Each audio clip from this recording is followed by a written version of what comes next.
Hi, so I love the original Naruto show. I think it is great, it stands on its own, it tells a cohesive story. I mean, it's 4 arcs that just flow together seamlessly. Honestly, I really wouldn't change much, except for like the pacing sometimes and the Sakura of it all. But with Shippuden, it's a bit of a different story. Even a lot of people in my audience have told me how they gave up during Shippuden, or they were bored by the end of it, or they just didn't get it. And I understand. Although I think there are higher highs, there are definitely lower lows. So I want to go through some changes I would make in Shippuden to bring it closer to what I originally loved so much in the show. So I learned from my previous videos that disclaimers are important, so let me start with that. Firstly, I am not talking about the manga, I am talking about the anime. If you are here for manga discussions, go elsewhere. I believe there are 2 separate bodies of work, and that adaptation can make choices to change the original source material. No, this is not a comparative analysis. I will not compare the anime and the manga. Number 2, I am a queer, feminist, film enthusiast. If any of those words are offensive to you,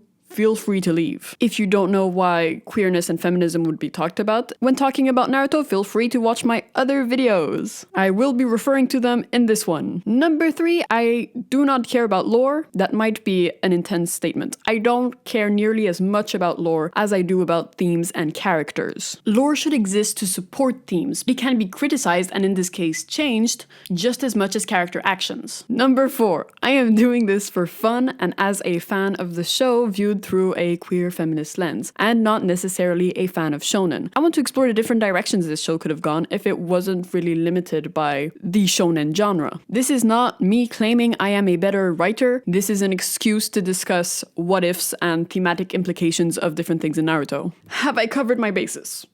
I think so. We can start! To absolutely no one's surprise, I want to start by talking about gender. Sybil, haven't you already made 2 videos about this? Yes, but reading a lot of the comments have actually reinforced some of my opinions. Although I did rewrite a lot of Sakura's character in the first show, I didn't really attempt to do it for Shippuden, because it was too much work and my video was long enough. I also didn't try to fix Hinata at all. I just complained. And laughed a little bit. So let me start with Hinata. Immediately also changing Sakura's character, but I think the healer arc works a lot better for Hinata than it does for Sakura. A lot of you guys pointed out that Hinata is a pacifist that doesn't really want to fight. So her becoming a healer just makes a lot of sense. Not only does it give her a story arc, because she was seen as weak and she was abused by her father. The Byakugan and her clan is something that has hurt her. So turning around and using the Hyuga powers to heal people would not only be unique to her, but it would be satisfying to her character because it would show that she's healing from trauma and she's using her generational pain to heal others. Because her and Neji have similar powers in the Shinobi 12, I think it also differentiates her from Neji. I mean, the way the Hyuga fight just seems like it would work with medical ninjutsu. You could target certain chakra points that help, kind of like acupuncture. It would give her something in common with Naruto, who instead of fighting will try to talk to people. Instead of fighting, she tries to heal people. Also, it would give her a better pain scene, because she could actually be trying to heal Naruto and counter whatever pain is doing with the rods. You could have a lot of great Naruto Hinata scenes in hospitals and seeing her work and becoming her own person. Now, we all know why they didn't do this, and that's because they don't want to make Sasuke a healer, but that's a discussion for another time. By the way, there's been a little misconception about me that I hate Hinata because she gets in the way of my ship. Untrue, I don't think she does. And I'm a fan of love triangles. I want the drama. I don't mind her being in the way. I enjoy it. I can imagine these 2 dating. I think they'd be miserable long term. I think Naruto and Sasuke are strong enough to handle Hinata as a better love interest who is seen as the good option according to society. But what do you want? I want to watch some good fucking tennis. So yeah, first change I'm making is Hinata becoming a healer. This gives her a better arc and it improves her relationship with Naruto. But then I hear you say, what happens to Sakura? If she's not a healer, what does she do in Shippuden? Well, she is a healer, and what does she do in Shippuden? Ooh, now this is where I start changing more things, and this video becomes more of a mess.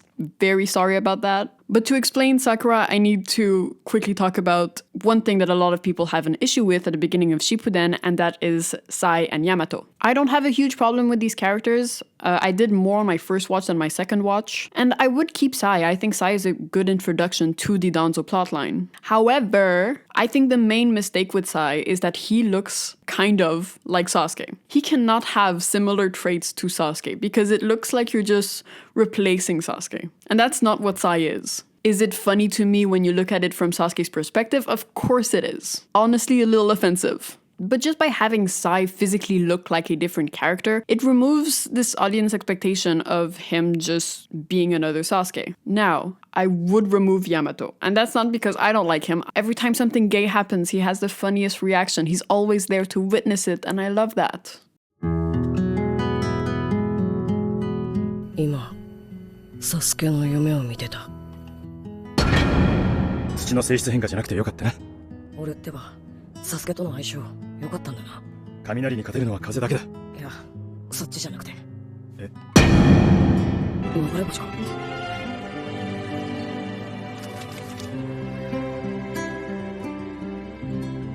サスケ。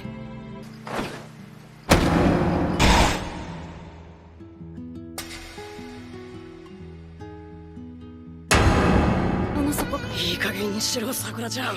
そんな冗談は笑えねえって言ってんだよ。However, one of my goals for this rewrite is to make a more concise show. And sometimes this show just has too many characters. So I would replace Yamato with Anko, who does have a past relationship with Orochimaru. It makes complete sense to send her on this mission. She could also have become a jonin between the two series. So now we get to have a deeper relationship with a character we already know, while we're also introduced to a new character who is Sai. Because making 50% of the team new characters is just too hard on the brain. Like, why am I supposed to care about these people, you know? Also, maybe I do just want to see more Anko. Mind your business. Now, why did I talk about this in my Sakura section? Well, we have to go back to the first show. Now, a reminder of some of the rewrites I did in my first series. Sakura becomes a better friend to Naruto earlier on in the series. Her haircutting scene becomes the moment where she switches as a character. She stops having a crush on Sasuke, she starts respecting Naruto, and she realizes that she hasn't been taking any of this seriously. And it's not really her fault, she hadn't been through anything. But her not suffering under this system is also why I think she could work as the person who defends this system, while Sasuke turns against it and Naruto slowly realizes how broken it is. You have these three people with different experiences that get to see this world in a different way. And in the show now, Sakura says that she's ready to leave with Sasuke and betray the village. She has just no opinions whatsoever. This is a very boring position for a main character to have. So I would actually end the first show with a coming out scene. No, not like that. As in a scene where people learn that Naruto is a Jinchuriki. So the show would start with the first episode, Naruto learning that he is the host of the Nine Tails, and the show ending with everybody else learning about it. Since he's already been targeted by the Akatsuki, the enemy already knows. It's safer for the people in the Leaf that they can trust to also know about it, so that they can actually know what's going on and defend Naruto properly. I was very disappointed by the fact that there wasn't a coming out scene like this, because this feels like a natural point of conflict for some of the characters. It's such a big deal to our protagonist, and somehow it's not a big deal to anybody else. And I still think that Naruto leaving with Jiraiya makes sense. The Akatsuki is afraid of Jiraiya. Now, Naruto being outed as a furry would impact Sakura's character, because she's grown attached to him. Now that she's been in his team, she sees him as a human being, and especially with my rewrite of the preliminaries in the Chunin exams. And learning that the seals of the Nine Tails are weakening, she could use her book smarts that we have been told that she has to spend her years studying seals, to study the Jinchuriki, become an expert on tailed beasts. For her, this is her calling to be useful to the village, to save her friend. The fourth Hokage who did that seal is dead. There is no one else to do this. She could learn with Shizune, who I see as a book smart character, and also Kakashi, who seems to be good with runes. She could even learn some medical ninjutsu like Ino does on the side. Her main thing being a medic simply does not work, for reasons I've already said. But if she replaced Yamato as a character, because something a lot of you guys mentioned is that Sakura with her name should have a wood-style power. So if she was the student of Tsunade Senju, or even used some of Tsunade's cells to develop wood style with her brain smarts and even Shizune's lab experience, during the time break she could have started to learn wood style. So she would come back in Shippuden as a character who has all these new skills and who is there for Naruto, who is losing control of the Nine Tails. She doesn't have to be extremely good at it at first, but she would learn. She would also be closer to Lee and get better at taijutsu as the show goes on. Sakura comes from nothing, but she's surrounded herself by people who are the best at what they do to improve herself, gaining multiple skills from multiple different people, actually being the hard worker of Team 7. The third Hokage was obviously also blocking a lot of technological advancements because he was a conservative. So Sakura using a lab to develop jutsu would also be an advancement in technology. It doesn't have to be all about bloodlines. We can have less incest in this world. It would be like Orochimaru without the trafficking. And even like the Akatsuki could notice that she is the one keeping the Nine Tails in check, and she could be a target as well as Naruto during the pain attack, to make sure that she is not near him. Also, I still think she should be a better friend to Naruto, and Sai should still be this third person in the group that they can both bond over because they hate him. So instead of having Sakura hit him for no reason, I would have her being a good friend to him. And that does not mean not hold him accountable when he says dodgy things. I would have him say less dodgy things, but also not just physically hurt him for no reason. However, when Naruto is making bad decision after bad decision, I would switch it around. So instead of having her punch him through the series and then hug him at the 5 Kage summit, when Naruto is constantly putting himself in danger, putting himself in situations that make him emotional, knowing that this puts people in danger because of the Nine Tails, that's when Sakura would kind of turn on him. Because she put so much effort into keeping the village safe, and he is turning all of her efforts into nothing. Her work is in vain if Naruto keeps acting like this. So she, instead of hugging him at the 5 Kage summit, she would hit him. Although she sees the good side of the system because she hasn't been oppressed by it, she would turn on Sasuke when he leaves the village, and she would turn on Naruto when he keeps making bad decisions, because she can't truly understand them. She hasn't been in their shoes, and the whole point of Shippuden is Naruto trying to see the world through Sasuke's perspective, and she's not there. She's not part of this duo. And she also can't replace Sasuke to Naruto because of this. I think good conflicts in fiction exist when two characters have a conflict and you can understand both sides. So I would completely understand why Sakura would be mad at him after he ruins all her efforts, but I would also understand Naruto, who cannot give up the only person who he feels truly understands him. Like, I guess another option would be to explore more of the sexist aspects of this world through Sakura, her being oppressed in a different way, because oh my god, it must be rampant. And I wish I knew more about it. And it would also give her a way of being affected by the system in a way that Sasuke and Naruto can't understand. It could especially be an issue as she tries to rise up the ranks. Like, she has tried to prove herself so much as someone who is not highborn and is a woman, and Naruto is just constantly throwing that away and not seeing the value in it because he is prioritizing his own wants and needs. And yet it's not his fault because he's been neglected by this system and by everyone around him. I just see such a potential for a good and complex relationship between these two characters that are so different but also have a shared history together. The issue with this version of Sakura is that she would still be male-centered, even though she let go of Sasuke. Her worth as a ninja depends entirely on Naruto, and that just doesn't work. So after the 5 Kage summit, she would change trajectory and join the Toby plot, which we're going to talk about later. So she has to find worth outside of her team. What I'm trying to emphasize is how resourceful she is. She's not like Nepotism 1 and 2, who will have a legendary Sannin telling them that they're gonna train them for free and focus just on them for years because of who their parents are and what clan they come from. Sakura has to go to multiple different people who will not prioritize her. This version would also make her angrier. I won't say angrier. I think she's introduced as an angry character, but she hides her emotions a lot. And her stopping to care about her looks would also be her stopping to care about how she is perceived or how she acts. In general, just leaning away from femininity. I think Ino and Hinata are very feminine characters, and Sakura can kind of step away from that. Not that being feminine is a bad thing. I don't think it fits her. And I think it's interesting because she has this very feminine design naturally with her pink hair. So going against what you originally look like and defy expectations, I think would be an interesting way for Sakura's characters to go. So those are my thoughts on Hinata and Sakura. For Hinata, it's a very simple change that I think would just help her character a bit, and Sakura, it's major changes because she's a main character and she should have a story that is worthy of a main character. The truth when it comes to rewriting the female characters is that there are two wolves inside of me, okay? And the gay wolf thinks it's really funny how Hinata and Sakura are written and wouldn't change a thing. But the feminist wolf is really angry about it because it is quite sexist and it could be a lot better. I have a lot of internal conflict going on inside of me and I don't really know how to solve it. So now we're going to go back to the start of the timeline and talk about the very first scene of Shippuden. Now, I've talked about this scene a lot and it works great for my analysis.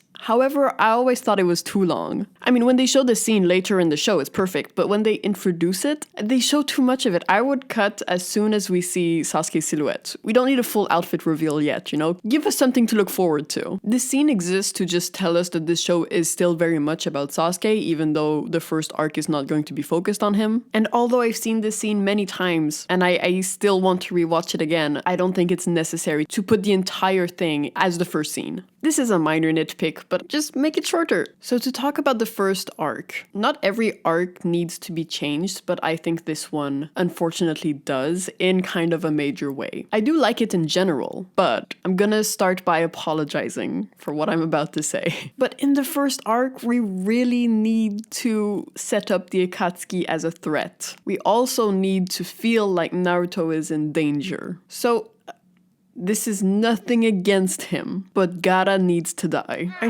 know he keeps catching strays in all of my videos. I'm sorry, I do like him. And I know people want me to talk about him more. And I'm just like, I should die. But I do believe he should. It's really the best thing for the plot. Not only does it help with the tension in the show, but it also had some interesting discussions because Gaara is one of the main antagonists in the last show. And he survives because Naruto saves him. Not only that, he accomplishes Naruto's dream and becomes a Kage. However, even if he became a Kage, he did not manage to change the world. Even with Naruto's ideals, Gaara still failed to do anything. He basically died like the fourth, proving that the system cannot be changed from the inside. It's a pretty grim way to start the show, but I think it really fits. Naruto has to reevaluate his dreams and where he stands politically. The thing that bothers me the most is that they introduce Chiyo as a character just so that she can sacrifice herself at the end of the same arc. Like, they pulled a Duffer brother. That's not satisfying to me. Using a newly introduced side character to die instead of a main character. What does Gaara do in the rest of the show that is more impactful than him dying here? Like, imagine the oh shit moment you would have. There's nothing like, oh, the Akatsuki are actually a massive threat, and this show is a bigger deal than the last one. In the last show, the kids would survive if like Naruto had a talk with them. This is different. Because now Gaara comes back to life and you're like, okay, Naruto's not in actual danger. He's gonna be fine. Yeah, you can lose your tailed beast and survive. So we all know that Naruto's never going to be in real danger, and that's kind of a bad way to start the show. Removing all the stakes, basically. I know I'm gonna get a ton of comments disagreeing with me on this one, and I encourage it, but I really stand strong on this. Gaara, I'm sorry, but you're gone. So after the first arc, there actually wouldn't be that much I would change for a while. Of course, I've talked about Yamato going away, so there would be a few changes here and there, but plot-wise, not really. Where I would start changing things again, though, is at the pain arc. Mind you, I think this arc is very good. I enjoy it a lot. However, Naruto has two goals in Shippuden. One is being accepted by the village, and the other one is to get Sasuke back. Sasuke is more important, so that gets resolved at the end. But he is reaching one of his main goals here. So it feels like the show is starting to end, which is a good thing, but then it just goes on. So the reason why I would want to rewrite the pain fight is to make it feel more like a final battle. This is the fight that allows Naruto to accomplish what he's been talking about since the beginning. There's a few things that could be done, and I'm sure you guys will have ideas as well. But one thing I would do is kind of nerf the Rinnegan, and I famously don't know how the Rinnegan works, but I would have Pain use more of the tailed beasts, because that's what it's been building towards, right? The Akatsuki are getting the tailed beast, and I would have the destruction of the Hidden Leaf being caused by a tailed beast bomb instead of the Rinnegan. Because that's the other thing. The war happens in like fields. I don't care. I care about the Hidden Leaf village. I know I fell victim to the propaganda, but I care about this village that gets destroyed. It feels like a final battle. So if you destroy it with what the Akatsuki have been building since the start of Shippuden, it would make a lot more sense. Even the summoning animals could be a form of the tailed beasts. You know what I mean? Like, stop introducing new things. Just use what you've already built. Another way is when Nagato accepts, okay, hear me out. We're rewriting a scene, okay? Nagato gives his life up to reanimate the people who died during the battle. What if his life was worth only a certain amount of lives, right? So his life can bring back 100 more people, and that's the most he can do, but it's better than nothing. So you can still have some deaths, because clearly I love that. So Naruto's leaving the cave without knowing who he saved. He's walking back to the Hidden Leaf, and he's so tired because, I mean, the fight he just had. So he stumbles and he falls, and Kakashi catches him. And he thinks Kakashi's dead, right? He entered the battlefield and he couldn't sense Kakashi's chakra. Like him asking Tsunade if she sent him out, and he knows that he's dead. And he cannot handle that. Like, oh my god. So then when he leaves the cave Pain is in, and he falls and Kakashi catches him, oh my god, I would cry my eyes out. Knowing that just talking to Pain brought back Kakashi, who he desperately needs after losing Jiraiya, after still not having access to Sasuke. Knowing that he managed to save one person he cared about, it makes all of it worth it. Oh. Limitations can add more of an emotional impact, and I think this one would work. I felt a bit cheated when everybody came back to life. It was like, oh, okay. Like, yeah, the village is destroyed, but we can have a bit more of an emotional impact. So once again, I'm not doing major changes. I just think the Pain fight should be more important because Naruto's fighting one of Jiraiya's students. He's fighting another version of himself, and that's really the pinnacle of this. Like, we're keeping Sasuke for the end, but there is no point in the talk no jutsu after Pain, in my opinion. We're done. You got the leader of the Akatsuki. And starting here, we're changing the story a bit more, but I'm still keeping the 5 Kage Summit. The 5 Kage Summit is really good, and Sasuke's arc isn't over, and Naruto has to build up to his Sasuke fight. Some things I would change is that instead of having the 5 Kage Summit because of the war, I think I would have it like an annual thing or something. It becomes a meeting they have to keep the peace they've established. So the meeting is coming up, the Leaf ends up sending Danzo, kind of pushed himself in there. Sasuke finds out about it, attacks the summit. It pretty much stays the same. The main thing that changes is Toby. Obviously, Toby wouldn't really do a declaration of war because we are removing the war. He's helping Sasuke kill Danzo, which is mostly what he's doing, but he's also still appearing as a threat, which is a reminder that they're not done with the Akatsuki. So the 5 Kage Summit is setting up the 2 final battles in the show. Because here's the thing, right? We start the show with Haku and Zabuza, and as I've explained in my analysis, to me Haku represents queerness and Zabuza represents hypermasculinity. So we ended with 2 battles, one with Obito and one with Sasuke, once again representing queerness and hypermasculinity. I haven't talked about Obito a lot on my channel, or at all actually, and I honestly think I could make an entire video about him. And I know a lot of people look at him with a queer lens. I'm not doing that, but I like that the finale would still represent the themes we were introduced to at the beginning. So the 5 Kage Summit happens. The only thing we're changing is Sakura, really. She gets angry at Naruto, and then she leaves, and she joins the hypermasculinity side. I mean, a second, probably better option would be for Sakura to learn about Naruto chasing after Sasuke and taking things into her own hands. She leaves alone to kill Sasuke, and they have an intense fight, maybe involving genjutsu. But then instead of Naruto saving Sakura, Naruto would come and save Sasuke because Sakura was close to killing him. Sasuke was really damaged from his Danzo fight, so even if, yes, Sasuke is very strong, with all the effort Sakura has put in this version, she would have a chance against him. And Naruto saving Sasuke would just, that's a whole other can of worms. This is new drama. So Naruto and Sakura would still have their fallout, but after this, and for valid reasons. After this, Naruto can still train with Killer Bee to have control over the Ninetales, and Sasuke can get his eye color change surgery, while the Leaf is trying to get information about Obito, or Toby. So I want to get into the reason I'm changing this. Now, there are some things I simply do not like. I do not like the reincarnations one bit. I think it's a waste of time. One thing that's especially painful with death is that it's permanent. So having these characters come back for resolution cheapens their death and doesn't really add anything of value. Another thing that bothers me with the war is that it makes the world feel smaller. And that's an issue I have with a lot of Naruto. Like, they're really good at introducing concepts, but then when they get explored more in depth, they actually feel smaller. I think an example of this would be the Seven Swordsmen of the Mist. When they're introduced, they sound like a really cool concept, and you see the Executioner's Blade that heals itself with the blood of the people it cuts, and it's really cool. And then you see Samehada, which is a shark blade, and it's also pretty cool. It steals chakra. But then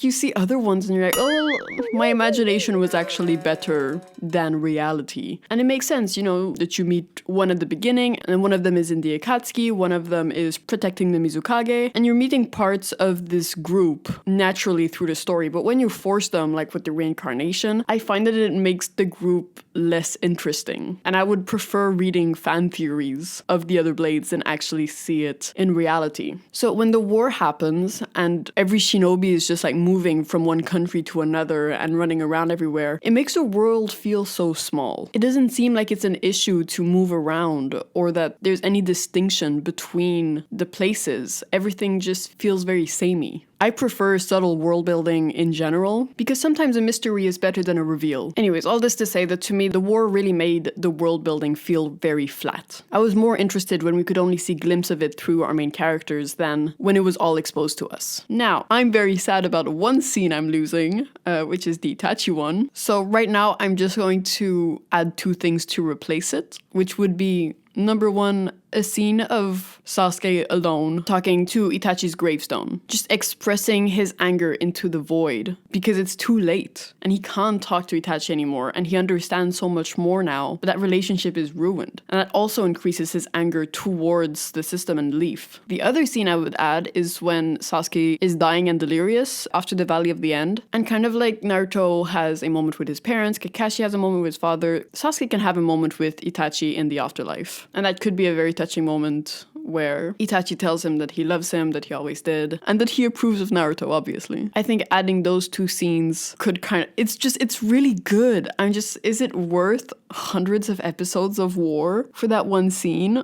I don't know, man. Now, another thing we are removing is when Naruto is training with Killer Bee, and he has this moment in the Waterfall of Truth. I'm okay with that being brought up. We could already feel it with Naruto, especially when people in the village act like there's never been an issue. It obviously bothers him, and I don't mind that it's being brought up explicitly. However, I do not want it to be resolved. I want that to carry through the end. I think it's Naruto's most interesting moment, and it makes him much less of a flat character. Because Naruto saves the village, he accomplishes his goal, and he's not happy. And it's the same way that Sasuke isn't happy when he kills Itachi, and Sakura isn't happy chasing Sasuke. Like, they all had bad dreams, right? And so Naruto accomplishes his dream and he feels completely empty. And this really changes the dynamic we're gonna have for his fight with Sasuke. So we still have the scene of Naruto and his mother, and Naruto managed to kind of reconcile with the Ninetales, which is not an outside force, it's the demon that's always been inside of him that he manages to make peace with. The attack on the village wasn't really the Ninetales' fault, and the Ninetales just been a prisoner inside these people's bodies forever, and when Naruto can understand that, he can really forgive the Ninetales. Not that there was anything to be forgiven for, and Naruto understands that. He was blamed for that attack too, when both of them were not responsible for it. So let's talk about the man who was. The final fight with Obito, for me, and hear me out, would not include Naruto. So we're really separating the story. And why I wouldn't include Naruto is for A, other characters to get the spotlight, and B, to prove that Naruto Naruto's ideology has had an impact on the people. Although we can't have a talk no jutsu moment, it would be by the people of the Hidden Leaf, not Naruto. So while Sasuke's getting his surgery, Naruto's training the Nine Tails, the village is looking for information about Obito. When you split into the battles, we have the Hidden Leaf, maybe a few people from other villages, and they are being led by Kakashi. I love Obito as a final villain, because Kakashi having a Sharingan is one of the original Naruto mysteries. It ties the entire show together. If you look at the first arc and you look at the final battle between Obito and Kakashi, you're like, yeah, that makes sense. If you look at the first arc and then the Kaguya fight, you're like, hey, this show transformed into nothing, into shit. What is this? They're not even doing hand signs. But one of my main issues is Zetsu. The real answer is I don't care. Oh my god, he is the worst Akatsuki member. In my bottom tier of characters, I do not care. If you ask for my answer of what Zetsu is, I would say he is an experiment made out of Hashirama cells that will be used to be the perfect reanimation, hear me out, vessel for Madara. So Obito brings back Madara, okay? We're keeping that in. The whole army of the Leaf arrives, and then Obito summons Madara, like Orochimaru summoned the Hokage in the first show. So you can still get that awesome Madara against the army scene, but it would be more characters that we know. Also, I love the taijutsu part. I'm not a big fan of the meteors. So Madara's fighting the army, and Kakashi's more focused on Obito, right? So everybody's throwing their jutsus as Madara, but it doesn't work because Zetsu was the perfect reanimation thing, and chakra isn't working very well. So you know who steps up? Someone who doesn't really use chakra. Yeah, we're still having the Guy Madara fight. So they're fighting, it's awesome.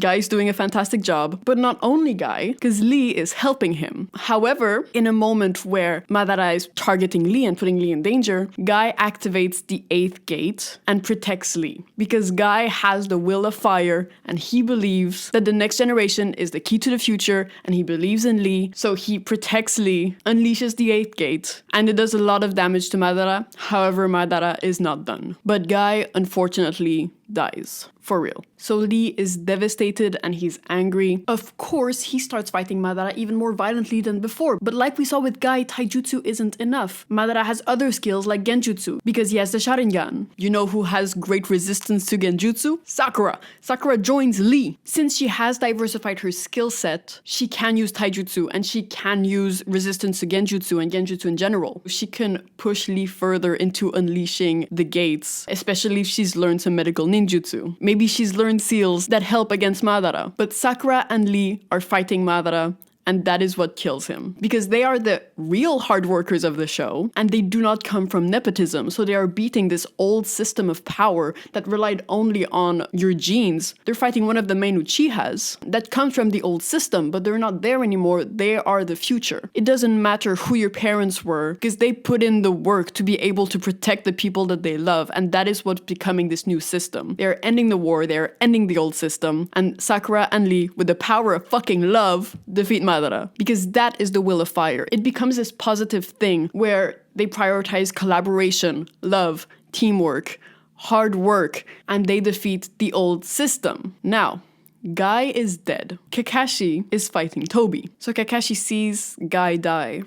Devastating. He has no one left. So then, they're fighting, and then Toby's mask falls off. Surprise, surprise, it's Obito. Now Kakashi has lost Guy, Asuma, Jiraiya, his father. He doesn't think Sasuke's gonna make it. He's lost Itachi. Everybody Kakashi knows is gone. And then he's fighting someone who is revealed to be his teammate. Kakashi has been accepting that the system causes pain and is an endless cycle of violence and that there's nothing you can do about it. He's just accepted that. And he's just been doing his job no matter what. He knows it's wrong, he does it anyways. But when Guy dies and it's revealed to be Obito, Kakashi has a change of heart. Because otherwise, where's the arc, you know? If that's the moment Kakashi realizes, no, I can't do this. I want to save the one person I have left. And he freaking turns around to see the Leaf and they're like, Kakashi, what are you doing? And it's not like he wants to kill them, but he doesn't want his friend to die. But how could they ever forgive Obito for all the things that he's done? So Obito's attacking Kakashi, and Kakashi's more on the defense. He doesn't want to kill Obito, and he's trying to talk to him. But it's too late, right? We're talking about the guy who attacked the leaf with the nine tails, about the guy who organized the Akatsuki who killed Gaara, talking about the guy who just killed Guy. But we're also talking about one of Kakashi's first friends. So we're keeping the Obito-Kakashi fight, especially if it happens in the other Sharingan world. No one understands this dynamic except for those two. Obito still wants to get the nine tails so that he can put the entire world under Genjutsu. So just to be clear, the village attacked him on his land and he knew Sasuke was going to fight Naruto. Now what Obito needs to realize is that being stuck on events that happened in the past will not change the future. And I think especially if Sakura and Lee defeat Madara, because in my version they're together, and that makes him think of him and Rin. His change of heart would come from seeing the Leaf and other villages being united, and the only reason that they're fighting is because of him. Now, I would like a version where Obito stays alive, but I don't think that is very likely. Maybe Obito decides to trap himself in a genjutsu so he can live his ideal life. Kakashi still loses him, but he knows that Obito didn't die under a pile of rocks with an uncompleted life. They both managed to get closure, and Obito doesn't force his perfect vision of the world on everybody else. So because Kakashi lost Obito, but that he's had more of an awakening now, he thinks there is still time for Sasuke. Sasuke hasn't done something unredeemable yet. He's only really killed a corrupt politician. That's forgivable, come on. So after this fight, Kakashi and Sakura go to the Valley of the End to Naruto and Sasuke. So let's talk about them now. Now this is the most important part of this video. If there's one thing, like, you can disagree with me in general about anything. I think my videos are a pick your own adventure where I just throw stuff at a wall and you decide what you catch. But this is the part I am 100% sure about. Because what bothers me the most about the war is that they're ignoring conflicts that they introduced in order to have aliens instead of ninjas. Because you look at Naruto and Sasuke's arc and where they are at the 5 Kage summit, and you see that they are ready to have their final battle. Because Naruto has reached his goal, he just wants to save Sasuke from himself, I guess. And Sasuke is angry at the Leaf and does not want to be saved. But more importantly, the missing piece of the puzzle, I mean, even the pièce de résistance, if you will, is being ignored. Sasuke kills Danzo because Danzo was responsible for the massacre of his clan. The third Hokage was also responsible, but he's already dead. You know who else was in that room? You know who else is still alive and in the Leaf and in power? The elders! The elders should have been the reason for their fight, because listen to this, okay? The elders hate Naruto. The elders hate Sasuke. But because Naruto is the hero of the village expect him to protect the elders from Sasuke. When Naruto is on Sasuke's side. He's like, oh no, this is messed up. Like, Obito told him the truth about the massacre. And he's supposed to kill Sasuke because Sasuke is angry about that? That makes no sense, and it reveals how broken this system is. He wants to be in charge of this. He wants to replace those people to continue this system.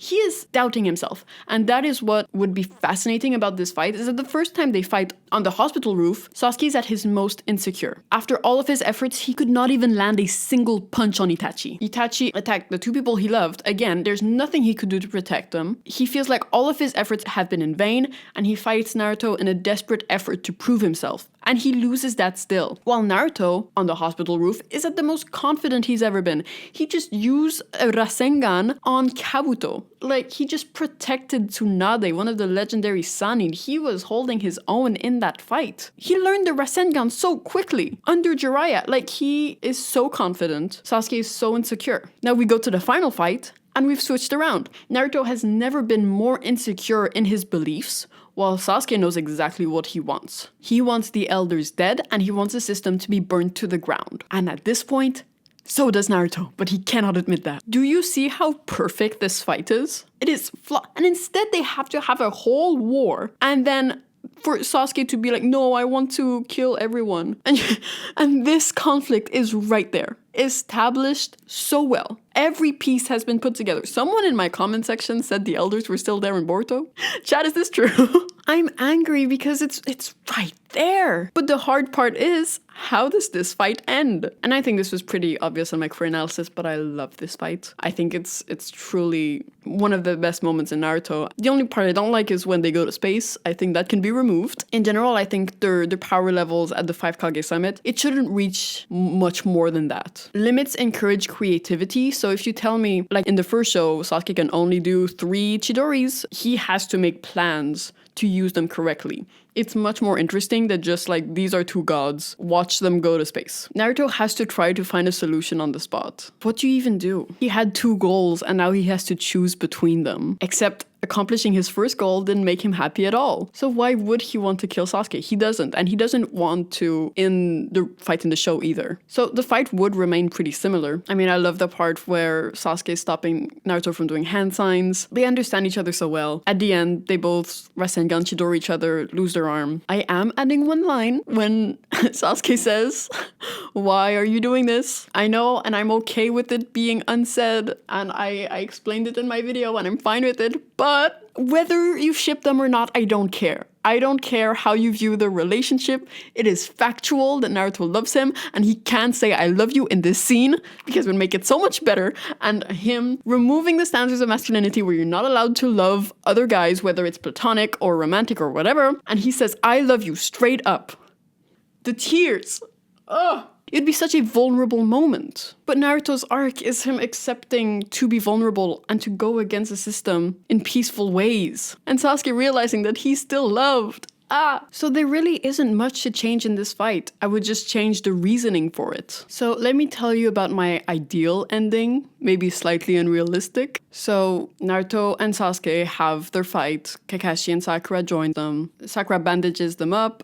She cries. It's a very emotional moment. And Kakashi understands that it's important to save Sasuke in this moment and for Naruto to not lose Sasuke like he lost Obito. Now, I like open-ended things. I think realistically you could stop the show around here. But let's say we do a little epilogue, right? Number 1, Sasuke had conditions for him to come back, and they agreed that the elders get lifetime in jail. So they do get punishment, they're no longer in charge, they don't get killed because we're trying to reduce the violence a bit. So the elders get imprisoned and Sasuke goes back to the leaf. Then it cuts. There's an ellipsis and flashes forward to the future where people are preparing a Hokage ceremony. So obviously we're kind of assuming it's Naruto, right? He did it. Everybody's preparing it, typing it up, and then we see the pink hair under the Hokage cap.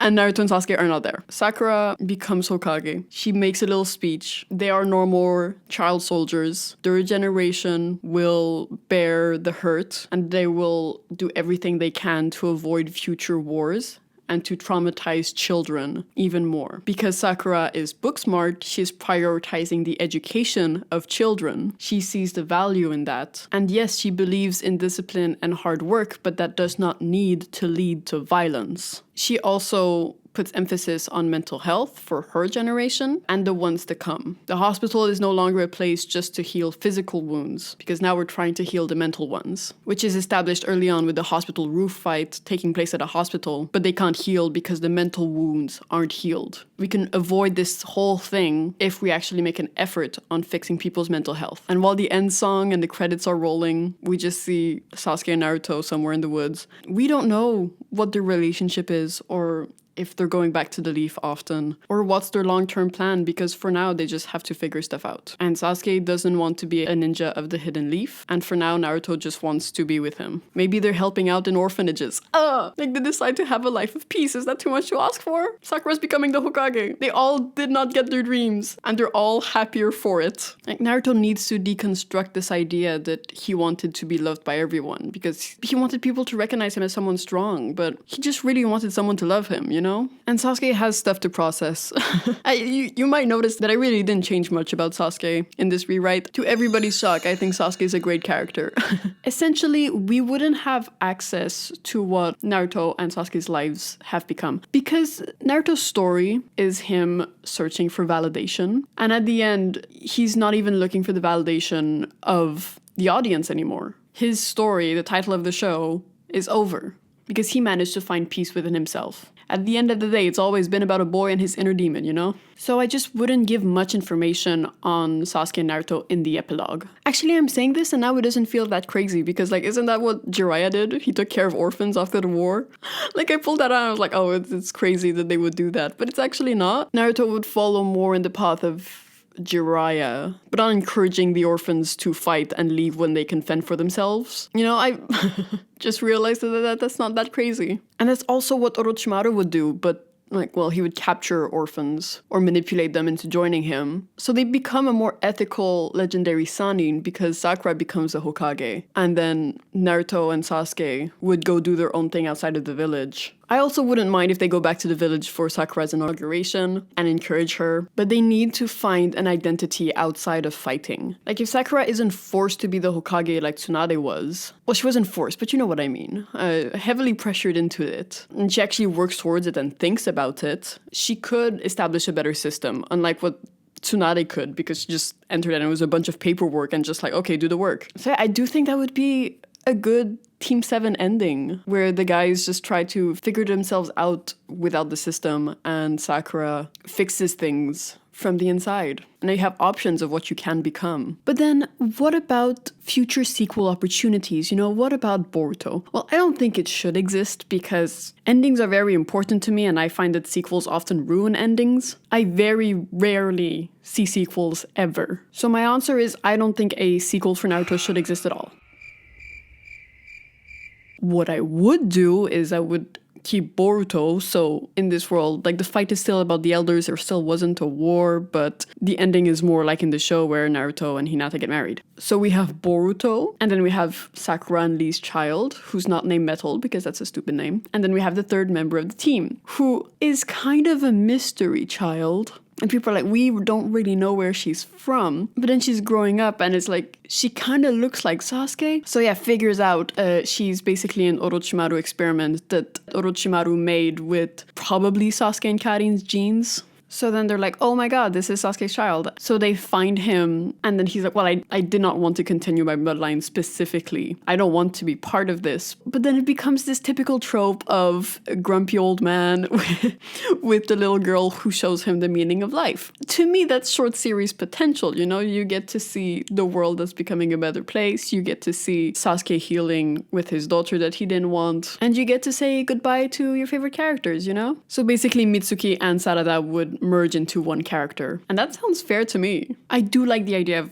Sasuke having a daughter, okay? I do. I just think it makes more sense for him not to want kids. But this ends up being a mix of both. Listen, there's a lot of details missing in this video, but you guys can figure that out. This is a group project. I am just giving the outline of things I dislike and how I think they could be changed, just to push some themes forward. Thank you for watching.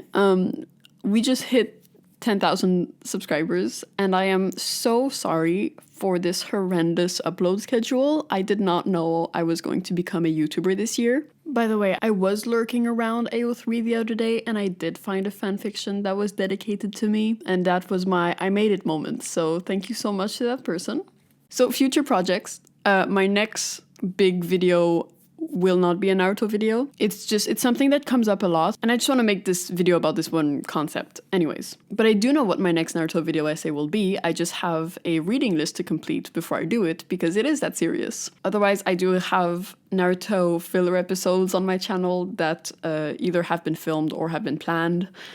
And I also am supposed to be doing something pretty cool soon, so I was thinking of doing a vlog for that. So what different stuff I'm trying, I don't know. I guess I'll see what fails and what I'm supposed to do on this channel. So hopefully you guys enjoyed this video. I'm excited to see how you're going to rewrite my rewrite. Just stay respectful as you disagree with me. So yeah, see you hopefully soon. Bye!